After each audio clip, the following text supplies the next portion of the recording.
Hi guys, so let's start with case study number 10 with respect to the purchase and sale of plot which was meant for farmhouse by Mr. Darshan, who would be considered as Benamidar. So Benamidar is a person who is not the actual owner of the property, but he is the person who has just lent his name so that that property can be registered, but the consideration for the property is paid by some other person.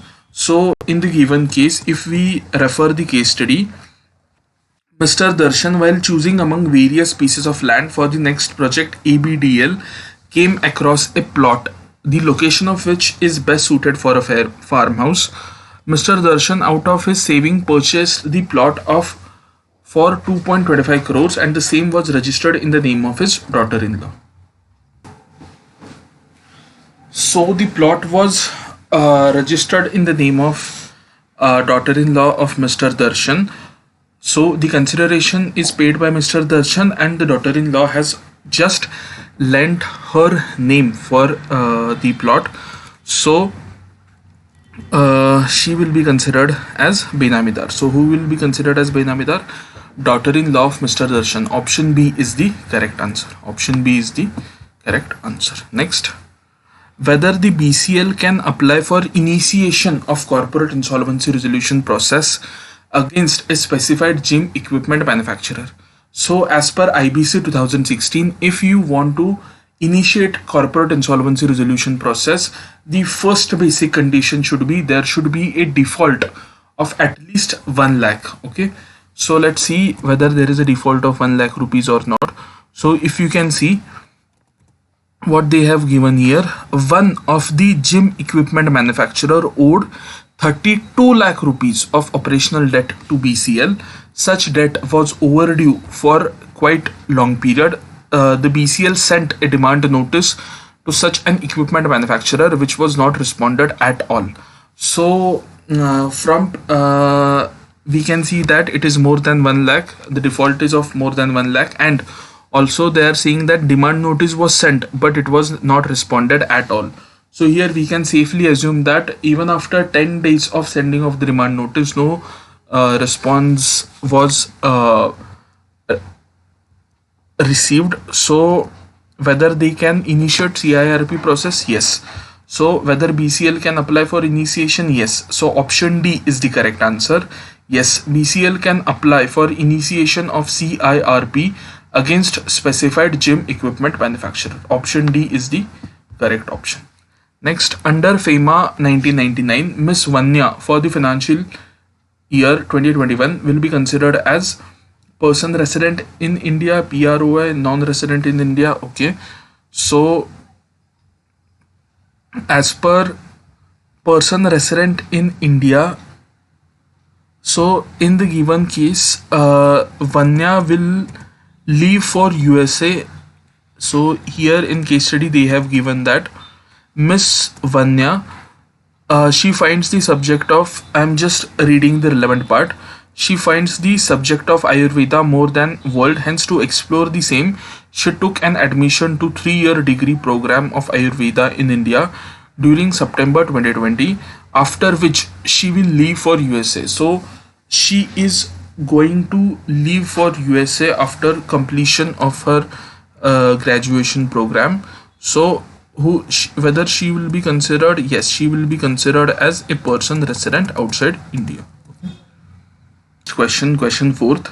With respect to the project GVR, GKPL is considered to be.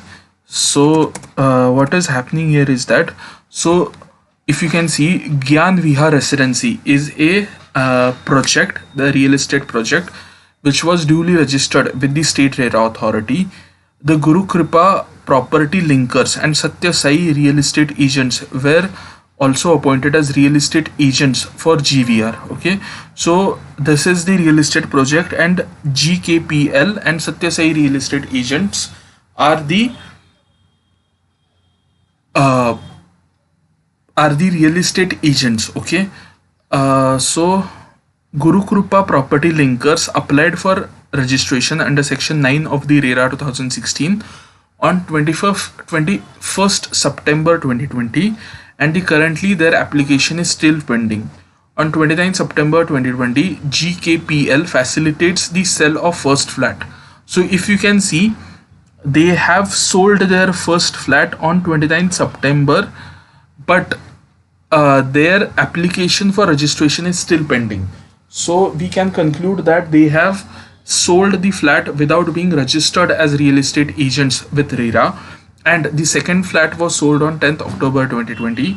On 12th October 2020, GKPL was informed about the rejection of its application by the state RERA authority in case if it failed to provide the reasonable explanation to the points highlighted by the authority on the day of the opportunity being heard. So okay, that is not relevant for our question, but on 15th October the authority granted a single registration to GKPL with effect from 12th October 2020.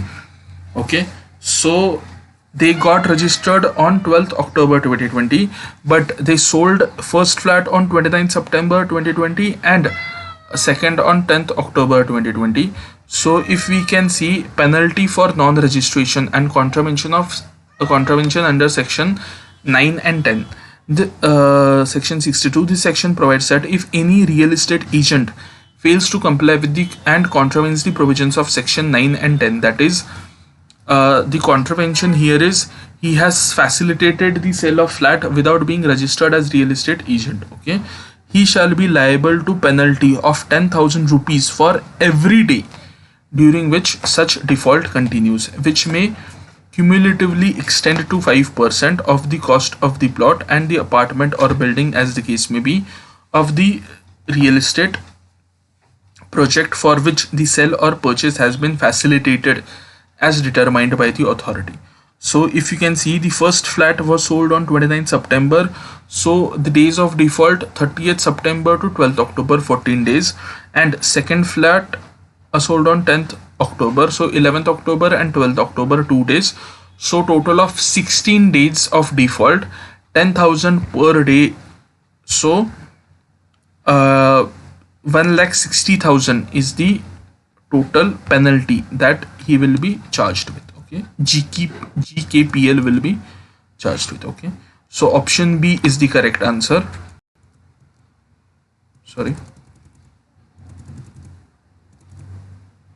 Option B is the correct answer. A penalty equal to 1,60,000 will be charged. Question 5th. Identify which of the following reason make the acquisition of the flat in India by Miss Natasha in her and Jay's joint name invalid. Okay, so if you know, there is a specific regulation under FEMA 1999 for purchase of flat in the joint name by the NRI and OCI. So if you see the various conditions for that, you can see that a person resident outside India, not being a non-resident Indian or an overseas citizen of India who is a spouse of a non-resident Indian or an overseas citizen of India, may acquire one immovable property, etc. You can read this entire provision if you want, but I'm just reading the relevant part from the case study so that we can answer the question. Okay, so if you can see,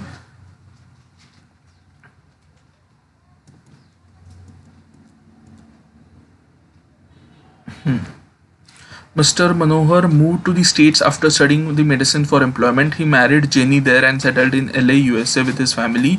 They hold US nationality and passports. His grandson Jay got married to Miss Natasha. Okay, so Jay here is a person who cannot be considered as a NRI or overseas citizen of India because his parents hold US nationality passports. But Miss Natasha will be considered as NRI because she was born and brought up in India. Miss Natasha is the granddaughter of childhood friend of Mr. Darshan. The marriage took place in India during August 2019. Thereafter, entire family of Manohar moved back to the States along with Miss Natasha. Miss Natasha, an Indian citizen, completed her masters from States. There she had met Jay. So one person, that is Miss Natasha, is a person of is a non-resident Indian, or we can say OCI. She is married to Jay, who is not a NRI or who is not a OCI, and they want to.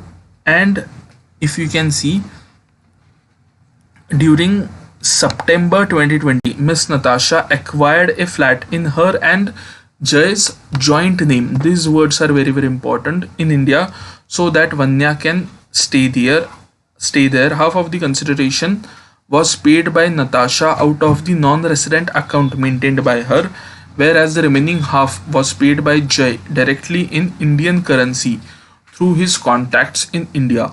Mr. Manohar wished to sell, okay, the share of agriculture land situated in India.